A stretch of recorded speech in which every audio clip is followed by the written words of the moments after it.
Olha que interessante, pessoal. Aqui eu tô naquela árvore que partiu e a gente salvou a mirim aqui que estava pendurada. Olha só, aqui uma abelha bugia aproveitando os restantes das resinas que ficaram aqui na árvore. E lá embaixo, se vocês notarem, lá tem mais uma lá, ó.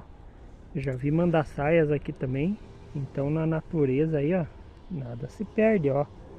Bugiazinha aproveitando a resina aqui das mirins que ficou na árvore aí, ó. Maravilha.